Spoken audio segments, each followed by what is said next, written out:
സ്വാഗതം ഡിഫോക്സിലേക്ക്. ഗോത്രമഹാസഭയുടെ നേതൃത്വത്തിൽ ആദിവാസികൾ വീണ്ടും ഭൂസമരത്തിനൊരുങ്ങുന്നു. മുത്തങ്ങ സമരത്തിന്റെ വാർഷിക ദിനാചരണത്തോടെയാണ് സമരം ആരംഭിക്കുക. സമരത്തിന്റെ ആദ്യപടിയായി ഫെബ്രുവരി 18 വയനാട് കളക്ടറേറ്റിന് മുമ്പിൽ ആദിവാസികൾ നിൽപ്പു സമരം നടത്തും. ഈ വിഷയമാണ് ഡിഫോക്കസ് ഇന്ന് പരിശോധിക്കുന്നത്. നമ്മോടൊപ്പം അതിഥികളുണ്ട്. അതിനു മുമ്പ് വയനാട് ബ്യൂറോ തയ്യാറാക്കിയ റിപ്പോർട്ടിലേക്ക്.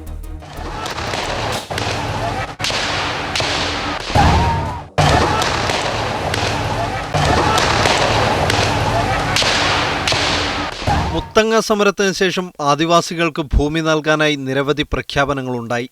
പലർക്കും ഭൂമിയുടെ രേഖയും നൽകി. എന്നാൽ ഈ ഭൂമി എവിടെയാണെന്ന് പോലും അറിയാത്ത കുടുംബങ്ങൾ ഏറെയുണ്ട് വയനാട്ടിൽ. ഇവരെല്ലാം ചേർന്ന് വീണ്ടും ഒരു ഭൂസമരത്തിനൊരുങ്ങുകയാണ് ആദിവാസി ഗോത്രമഹാസഭയുടെ കീഴിൽ. 18 ഈ സൂചനാ നിൽപ്പ് സമരമാണ്. അത് കഴിഞ്ഞതിന് ശേഷം അനിശ്ചിതകാല സമരം ആരംഭിക്കുന്നതിനെക്കുറിച്ചാണ് ആലോചിക്കുന്നത്. വേണ്ടി വന്നാൽ ഭൂമിയിൽ കയ്യേറി കുടിൽ കെട്ടുന്നതുൾപ്പെടെയുള്ള സമരമാർഗങ്ങൾ അവലംബിക്കും. CK ജാനു NDAയിൽ എത്തിയതിനു ശേഷമുള്ള ആദ്യ മുത്തങ്ങ ദിനാചരണമാണ് ഈ വർഷത്തേത്. മുത്തങ്ങ സമരം BJP ഏറ്റെടുക്കേണ്ടെന്ന നിലപാടാണ് ആദിവാസി ഗോത്രമഹാസഭയുടേത്. മുത്തങ്ങ ഉൾപ്പെടെയുള്ള വിലകൊടുത്ത സമരങ്ങൾ ആരും ഏറ്റെടുക്കേണ്ടതില്ല. BJPക്ക് BJPയുടേതായിട്ടുള്ള തനത് സമരങ്ങൾ ആരംഭിക്കാം. ഞങ്ങളുടെ പിതൃത്വമൊന്നും ആരും ഏറ്റെടുക്കേണ്ടതില്ല. ഇത് തന്തയില്ലാത്ത സമൂഹമാണെന്ന് ആർക്കും ഒരു തെറ്റിദ്ധാരണയും ഇക്കാര്യത്തിൽ ആവശ്യം. 18 കൽപ്പറ്റയിൽ ഭൂസംരക്ഷണ റാലിക്ക് ശേഷമായിരിക്കും നിൽപ്പ് സമരം. വാർഷിക ദിനമായ 19 മുത്തങ്ങ സമരത്തിലെ രക്തസാക്ഷി ജോഗിയുടെ കുടുംബത്തിന് ലഭിച്ച സ്ഥലത്ത് ഭൂമി പൂജ നടത്തും. പട്ടയം ലഭിച്ചിട്ടും കുടുംബങ്ങൾക്ക് കൈമാറാത്ത ഭൂമിയിലായിരിക്കും താൽക്കാലിക കുടിൽകെട്ടൽ സമരം നടത്തുക. മനേഷ് മൂർത്തി, മീഡിയ 1, വയനാട്. ഈ വിഷയമാണ് ഡിഫോക്കസ് ഇന്ന് പരിശോധിക്കുന്നത്. നമ്മോടൊപ്പം ആദിവാസി പ്രവർത്തക അമ്മിണി, ആദിവാസി ഗോത്രമഹാസഭാ നേതാവ് M ഗീതാനന്ദൻ എന്നിവർ തത്സമയം ഈ ചർച്ചയിൽ പങ്കെടുക്കും. ആം ആദ്മി പാർട്ടിയുടെ നേതാവ് CR നീലകണ്ഠനെയും CK ശശീന്ദ്രൻ MLAയെയും ജനാധിപത്യ രാഷ്ട്രീയ സഭാ നേതാവ് CK ജാനുവിനെയും ടെലിഫോൺ ലൈനിലും പ്രതീക്ഷിക്കുന്നു. ആദ്യം ശ്രീമതി അമ്മിണി. അമ്മിണിയിലേക്ക് ആദ്യം ഗീതാനന്ദനിലേക്ക് വരാം. ശ്രീ ഗീതാനന്ദൻ, കേരളത്തിൻ്റെ രാഷ്ട്രീയ ചരിത്രത്തിൽ, സാമൂഹിക ചരിത്രത്തിൽ ഐതിഹാസികമായ ഒരേടായിരുന്നു മുത്തങ്ങ സമരം. ആ മുത്തങ്ങ സമരം കഴിഞ്ഞ് നീണ്ട 14 വർഷങ്ങൾക്ക് ശേഷം, ഒരു ദശകത്തിന് ശേഷം വീണ്ടും ഒരു ഭൂസമരത്തിന് ആദിവാസികൾ ഒരുങ്ങുമ്പോൾ അതിൻ്റെ ലക്ഷ്യമെന്താണ്? നിങ്ങളുടെ ആവശ്യം എന്താണ്? 14 വർഷത്തിന് ശേഷം ഭൂസമരത്തിന് വീണ്ടും ഒരുങ്ങുമ്പോൾ കേരളത്തിലെ പാർശ്വവൽക്കരിതരുടെ വലിയൊരു മുന്നണിയുടെ പിന്തുണ ഇതിനുണ്ടാകും എന്നാണ് പ്രതീക്ഷിക്കുന്നത്. പ്രത്യേകിച്ചും ഈ വരുന്ന 29-ന് 2 ദിവസം കഴിഞ്ഞ് ചെങ്ങറയിൽ നടക്കുന്ന ഭൂ അധികാര സംവരണ സമിതിയുടെ വലിയൊരു സമരപ്രഖ്യാപനം, ഒരു പ്ലാറ്റ്ഫോം പ്രഖ്യാപിക്കുന്നുണ്ട്. ആ പ്ലാറ്റ്ഫോമിൻ്റെ ഒരു മുഖ്യമായ ലക്ഷ്യം തന്നെ കേരളത്തിലെ നാളിതുവരെ തുടർന്ന് വന്നിട്ടുള്ള കുത്തകകളുടെ കയ്യിൽ ഭൂമി കൈവശം വെക്കാൻ അനുമതി നൽകുന്ന കേരള മോഡൽ വികസനം എന്ന് പറയുന്നൊരു നയം പൊളിച്ചെഴുതി ഒരു 2ാം ഭൂപരിഷ്കരണത്തിന് തുടക്കം കുറിക്കുക എന്നുള്ളത്. 5 ലക്ഷം ഏക്കർ ഭൂമി, കേരളത്തിലെ റവന്യൂ ഭൂമിയുടെ 58% വ്യാജരേഖകളിലൂടെ ഹാരിസൺ, ടാറ്റ, TNT എസ്റ്റേറ്റ് തുടങ്ങിയ വൻകിട കുത്തക കമ്പനികൾ കൈവശം വയ്ക്കുന്നുണ്ട്. ഇത് കോടതി അംഗീകരിച്ചു. രാജമാണിക്യ റിപ്പോർട്ട് ഉണ്ട്. ഗവൺമെൻറ്റിൻ്റെ അണിയറിൽ ചില നിയമനിർമ്മാണത്തെക്കുറിച്ച് ആലോചിക്കുന്നു എന്ന് പറയുന്നു. എന്തായാലും വലിയൊരു പ്രക്ഷോഭ മുന്നണിയാണ് മത്സ്യത്തൊഴിലാളികൾ, ദളിതർ, തോട്ടം തൊഴിലാളികൾ, കർഷക തൊഴിലാളികൾ, ആദിവാസികൾ, മതന്യൂനപക്ഷങ്ങൾ, വളരെ ദുർബല പിന്നോക്ക വിഭാഗങ്ങളിലെല്ലാം സമരമുന്നണി കേരളത്തിൽ ആവിർഭവിച്ചു കഴിഞ്ഞിരിക്കുന്നു. പ്രത്യേകിച്ചും ജിഗ്നേഷ് മെവാനിയുടെ ഒരു സാന്നിധ്യം കൂടിയാകുമ്പോൾ അതിന് ദേശീയ തലത്തിലുള്ള ഒരു മാനം കൈവരിക്കാൻ സാധ്യതയുണ്ട്. ഇതിൻ്റെ പിന്തുണ മുത്തങ്ങ സമരത്തിൻ്റെ അടുത്തൊരു ഘട്ടത്തിലേക്ക് കടക്കുന്നത് കൂടി ഉണ്ടാകും എന്നാണ് വിചാരിക്കുന്നത്. കൽപ്പറ്റയിൽ 18-ന് ഒരു മുത്തങ്ങ ഭൂസമര റാലി നടത്തിക്കൊണ്ട് ഇതിനൊരു തുടക്കം കുറിക്കും. അന്ന് സൂചനയായി 2-3 മണിക്കൂറുള്ള ഒരു നിൽപ്പ് സമരം ജില്ലാ കളക്ടറേറ്റിൻ്റെ മുമ്പിൽ നടക്കും. കളക്ടർക്ക് ഇന്നലെ തന്നെ ഞങ്ങളൊരു കത്ത് കൊടുത്ത് കഴിഞ്ഞിട്ടുണ്ട്. ശ്രീമതി അമ്മിണി, ജീവിക്കാനുള്ള അവകാശ പോരാട്ടത്തിൻ്റെ ഭാഗമായിട്ടായിരുന്നു മുത്തങ്ങ സമരം രൂപം കൊണ്ടത്. മരണം വരെ ജനിച്ച മണ്ണിൽ ജീവിക്കാനുള്ള അവകാശം എന്നതായിരുന്നു നിങ്ങളുടെ മുദ്രാവാക്യം. ഇന്നിപ്പോൾ ആ ഭൂസമരത്തിൻ്റെ 2ാം ഘട്ടം എന്നുള്ള രീതിയിൽ തന്നെയാണോ ഇപ്പോൾ M ഗീതാനന്ദൻ പറഞ്ഞ രീതിയിലുള്ള ഒരു സമരത്തിലേക്ക് നിങ്ങൾ കടക്കുന്നത്? അങ്ങനെയെങ്കിൽ അന്ന് മുത്തങ്ങ സമരം തുടങ്ങാനുണ്ടായിരുന്ന ഒരു പ്രത്യേകമായ സാഹചര്യം നിങ്ങൾക്കുണ്ടായിരുന്നു. അത്തരമൊരു സാഹചര്യം അല്ലെങ്കിൽ അതിനോട് സമാനമായ രീതിയിൽ അത്രയും ഗുരുതരമായ മറ്റൊരു സാഹചര്യം ഇപ്പോൾ നിലവിലുണ്ടോ?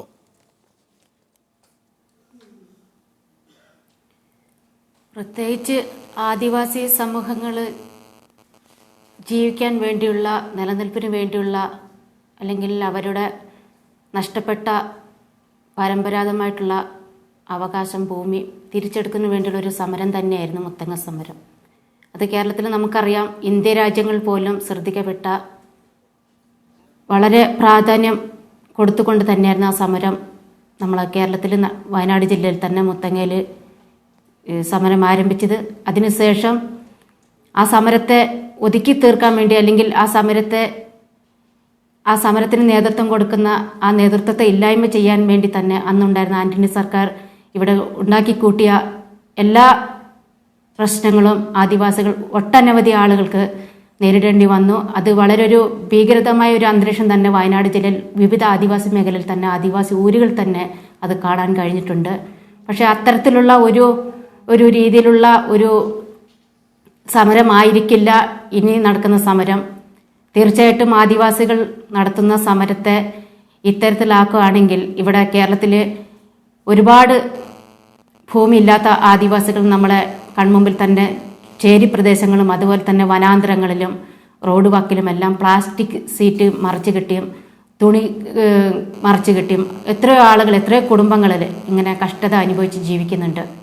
എന്തുകൊണ്ടാണ് ഇത്രയും പറയുന്ന സർക്കാർ, ഇടതും വലതും സർക്കാരുകൾ ഈ പ്രശ്നം പരിഹരിക്കുന്നതിന് ഉപരി മുൻപ് പറഞ്ഞ പോലെ തന്നെ ആദിവാസികൾക്ക് ഭൂമി കൊടുക്കുന്നതിന് പകരം കൈവശ രേഖ കൊടുത്തുകൊണ്ട് അവരെ കബളിപ്പിച്ച് വഞ്ചിക്കുന്ന ഒരു പ്രവണത കാലങ്ങളായിട്ട് നമ്മളെ കേരള ചരിത്രത്തിൽ തന്നെ നമുക്ക് കാണാൻ സാധിക്കുന്ന ഒരു സത്യമാണ്. അതുകൊണ്ട് തന്നെ ഈ സമരം ഇനി തുടക്കം കുറിക്കുന്ന ഈ ഗീതാനന്ദനും അതുപോലെ തന്നെ സി കെ ജാനു പോലുള്ള ആളുകൾ കേരളത്തിൽ അല്ലെങ്കിൽ വയനാട് ജില്ലയിൽ നടക്കുന്ന സമരത്തിന് മുഴുവൻ ആളുകളെയും പങ്കെടുപ്പിച്ചുകൊണ്ട് അത് ഭൂമി പിടിച്ചെടുക്കുന്നുള്ള, അത് ഏത് തരത്തിലുള്ള ഏത് പ്രശ്നത്തെയും അതിജീവിച്ചുകൊണ്ട് ഭൂമി പിടിച്ചെടുക്കുന്നുള്ള ഒരു വലിയൊരു കെട്ടുറപ്പുള്ള, അല്ലെങ്കിൽ ആദിവാസികൾ അതിന് തയ്യാറായിക്കൊണ്ട് തന്നെ മുന്നോട്ട് വരും എന്ന കാര്യത്തിൽ ഞങ്ങൾ ഉറച്ച് പറയുകയാണ്. അതോടൊപ്പം തന്നെ ഇവിടെ കേരളത്തിൽ അല്ലെങ്കിൽ ആദിവാസികൾക്ക് ഭൂമി കൊടുക്കുന്ന കാര്യത്തിൽ തന്നെ സർക്കാർ ആദിവാസികളുടെ അന്യദാനപ്പെട്ട ഭൂമിക്ക് പകരം ആദിവാസികളുടെ ഭൂമി അന്യദാനപ്പെടുത്തി കൈവശപ്പെടുത്തിക്കൊണ്ട് കൃഷി ചെയ്യുന്ന ആളുകളെ സംരക്ഷിക്കുന്നതിന് വേണ്ടിയിട്ടുള്ള കൈവശ രേഖകളും പട്ടായം കൊടുത്തുകൊണ്ട് പോകുന്ന ഒരു പദ്ധതിയാണ് നമുക്ക് കാണാൻ കഴിയുന്നത്. പക്ഷെ ഇതല്ല ഇവിടെ വേണ്ടത്. ആദിവാസികൾക്ക് ഭൂമി കൊടുക്കുന്നതിന് വേണ്ടി തന്നെ ആദിവാസികളുടെ സാമൂഹ്യ മേഖലയിലും സന്നദ്ധ മേഖലയിലും പ്രവർത്തിക്കുന്ന പ്രഗത്ഭരായിട്ടുള്ള ആളുകൾ ഉൾപ്പെടുത്തിക്കൊണ്ട് തന്നെ സമഗ്രമായിട്ടുള്ളൊരു വികസനവും അതോടൊപ്പം അവരുടെ താല്പര്യവും അവരുടെ ആവശ്യങ്ങളും അവരുടെ അവകാശങ്ങളും സംരക്ഷിക്കുന്നതിന് വേണ്ടി അവരെ ഉൾപ്പെടുത്തിക്കൊണ്ടുള്ള ഒരു സമഗ്രമായുള്ളൊരു വികസനം വയനാട് ജില്ലയ്ക്ക് ആവശ്യമാണ്.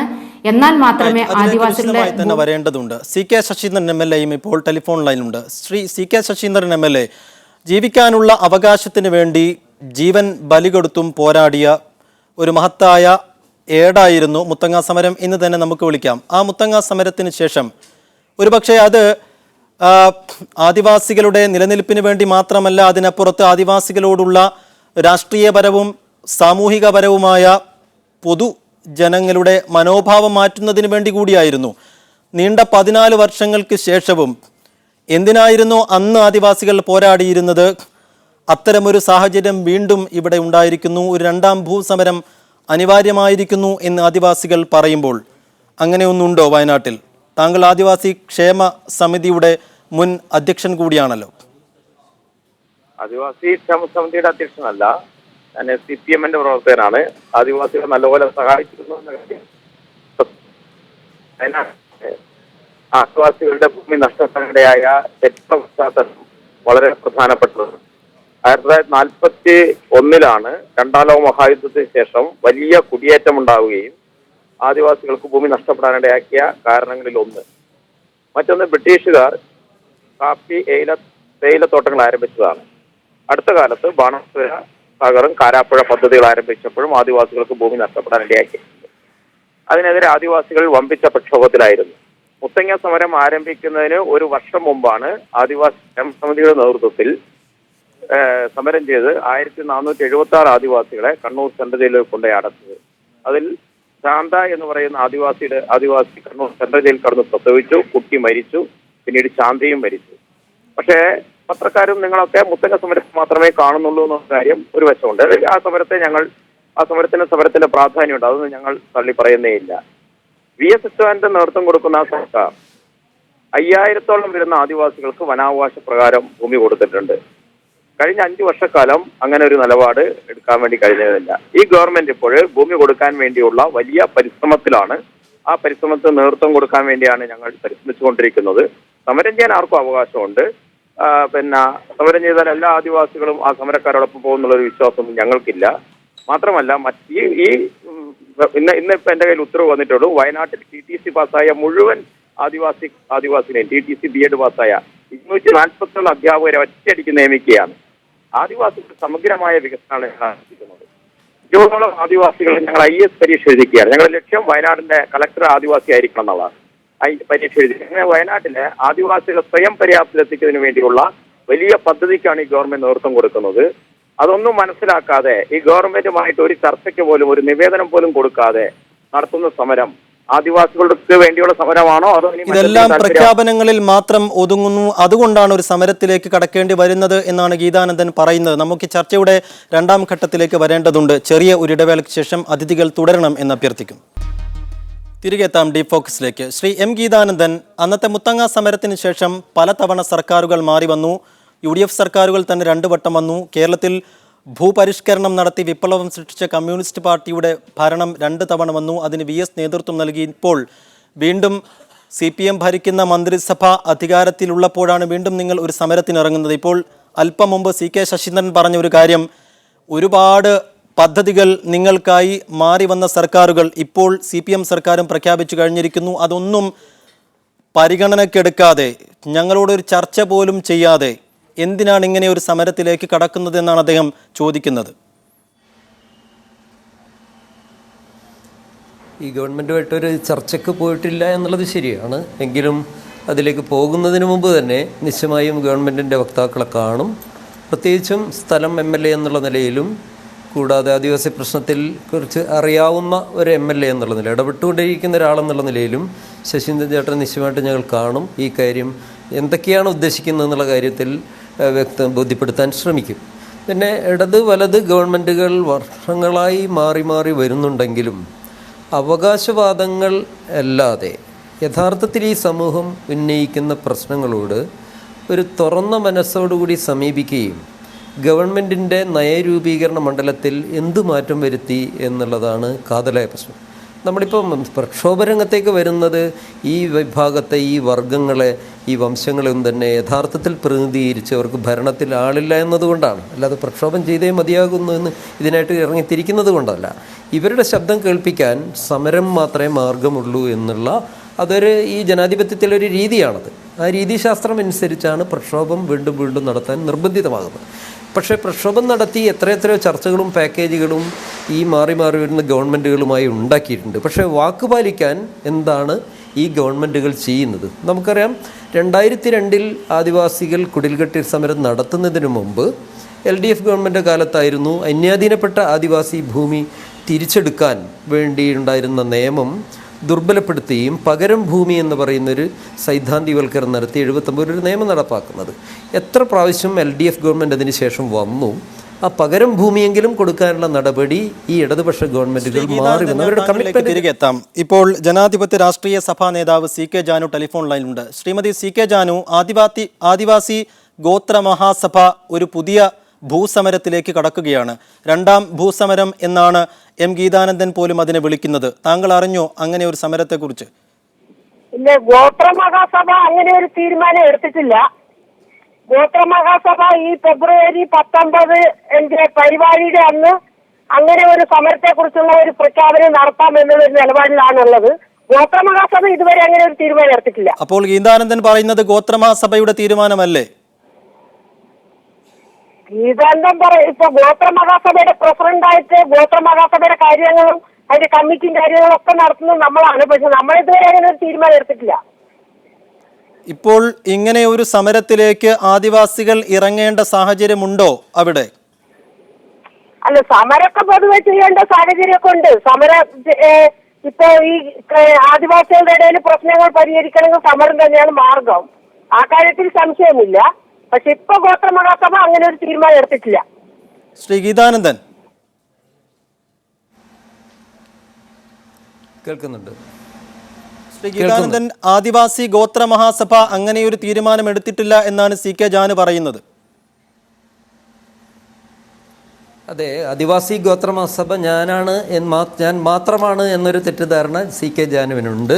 അത് ശരിയല്ല. CK ജാനു ആദിവാസി ഗോത്രമഹാസഭയെ പെരുവഴിയിൽ ഉപേക്ഷിച്ച് ഇപ്പോൾ BJPയുടെ NDA പാളയത്തിൽ നിൽക്കുന്ന ഒരാളാണ്. അതുകൊണ്ട് കേരളത്തിൽ ആദിവാസി ഭൂസമര മേഖലയിലും ദളിതരുടെ ഭൂസമര മേഖലയിലും നടക്കുന്ന എന്താണെന്ന് ജാനു കുറേ കാലം അജ്ഞയാണ് എന്നുള്ള യാഥാർത്ഥ്യം. സ്വന്തം നാട്ടിൽ നടക്കുന്ന എന്താണെന്ന് പോലും ജാനുവിന് അറിഞ്ഞുകൂടാ. ഗോത്രമഹാസഭയുടെ ആളുകൾ എത്രയോ ദിവസമായി ഇടുക്കി കളക്ടറേറ്റ് പഠിക്കൽ സമരത്തിലാണ്. പൊതുധാരണയും അങ്ങനെ തന്നെയാണ്. താങ്കൾ ഇപ്പോൾ ഗോത്രമഹാസഭയിൽ ഉണ്ട് എന്ന് പൊതുജനങ്ങൾക്ക് അറിയില്ല. താങ്കൾ BJPയോടൊപ്പം രാജ്യം ഭരിക്കുന്ന മുന്നണിയുടെ ഭാഗമായി ഒരു രാഷ്ട്രീയ പാർട്ടിയിലാണ് എന്നാണ് ജനങ്ങളുടെ വെപ്പ്. ജനങ്ങൾക്ക് അങ്ങനെയുള്ള വെപ്പൊന്നല്ല. ജനങ്ങൾ മൊത്തം ഗോത്രമഹാസഭയിൽ തന്നെയുണ്ട്. ജനങ്ങൾക്ക് എല്ലാവർക്കും അറിയാം. അത് ഈ ഫെബ്രുവരി 19 അതിന്റെ പരിപാടി നടക്കുന്നുണ്ട്. ജനങ്ങൾക്ക് എല്ലാവർക്കും എന്താ നടക്കുന്നത് എന്നുള്ളത് കൃത്യമായിട്ട് അറിയാം. അത് ആരെങ്കിലും അങ്ങനെ പറഞ്ഞ് തെറ്റിദ്ധരിപ്പിക്കുന്ന ലെവലിലേക്കൊന്നും പോകേണ്ട ആവശ്യമില്ല. വളരെയധികം നന്ദി ശ്രീമതി CK ജാനു. ശ്രീമതി അമ്മിണി, ഇവിടെ എന്താണ് ആദിവാസി ഗോത്ര മഹാസഭ ശ്രീ ഗീതാനന്ദൻ പറയുന്നതാണോ അല്ലെങ്കിൽ CK ജാനു പറയുന്നതാണോ ശരി?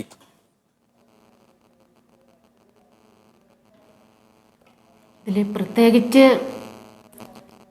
ഈ രണ്ട് വ്യക്തികളാണ് ഈ കേരളത്തിൽ അല്ലെങ്കിൽ മുത്തങ്ങ സമരത്തിന് മുൻകാലങ്ങളിൽ നേതൃത്വം കൊടുക്കുകയും അല്ലെങ്കിൽ കേരളത്തിലെ വയനാട് ജില്ലയിൽ നടന്ന മുത്തങ്ങ സമരം ഇന്ത്യ രാജ്യത്തിൽ തന്നെ ഇത്തരത്തിലൊരു പ്രശ്നം ആഗോളതലത്തിൽ തന്നെ ശ്രദ്ധിക്കപ്പെടാനുള്ള ഒരു സാഹചര്യം ഉണ്ടാക്കിയത്. പക്ഷേ ഇവരുടെ ഇടയിൽ പോലും ഇത്തരത്തിലുള്ള ഒരു തെറ്റിദ്ധാരണകളും അല്ലെങ്കിൽ പരസ്പരം പഴിചാരുന്ന ഒരു സാഹചര്യം ഉണ്ടെങ്കിൽ അത് ശരിക്കും നമ്മൾ ആദിവാസികളെയാണ് ബാധിക്കുന്നെന്നുള്ളൊരു കാര്യത്തിൽ യാതൊരു തർക്കവുമില്ല. ഞാനൊരു ഇടവേളയിലേക്ക് പോകുന്നു. ഇടവേള കഴിഞ്ഞാൽ താങ്കളിലേക്ക് തന്നെ തിരികെ എത്താം ഡീപ് ഫോക്സിലേക്ക്. ശ്രീമതി CK ജാനു, താങ്കൾ ടെലിഫോൺ ലൈനിലുണ്ടോ? ഇല്ല. ശ്രീ M ഗീതാനന്ദൻ, അന്ന് മുത്തങ്ങ സമരം ചെയ്യുമ്പോഴുള്ള ഒരു സാഹചര്യമല്ല ഇപ്പോഴുള്ളത്. ശ്രീമതി CK ജാനു താങ്കളോടൊപ്പമില്ല എന്ന് വ്യക്തമായി കഴിഞ്ഞു. അന്ന് CK ജാനു ഒരു ആദിവാസി പ്രവർത്തക മാത്രമായിരുന്നു. ഇന്നിപ്പോൾ രാജ്യം ഭരിക്കുന്ന മുന്നണിയുടെ ഭാഗമാണ്. BJPയിൽ വലിയ സ്വാധീനമുള്ള, ആ മുന്നണിക്കകത്ത് വലിയ സ്വാധീനമുള്ളയാളാണ്. അങ്ങനെയെങ്കിൽ ഈ CK ജാനുവിൻ്റെ രാഷ്ട്രീയ പാർട്ടിക്കോ BJPക്കോ ഏറ്റെടുത്ത് നടത്തിയാൽ നിങ്ങൾ നടത്തുന്നതിനേക്കാളും കൂടുതൽ ഫലം കാണില്ലേ ഈ സമരം? രാഷ്ട്രീയമായി കൂടി ഒരു കാഴ്ചപ്പാട് ഈ കാര്യത്തിൽ വളരെ അത്യന്താപേക്ഷിതമാണ്.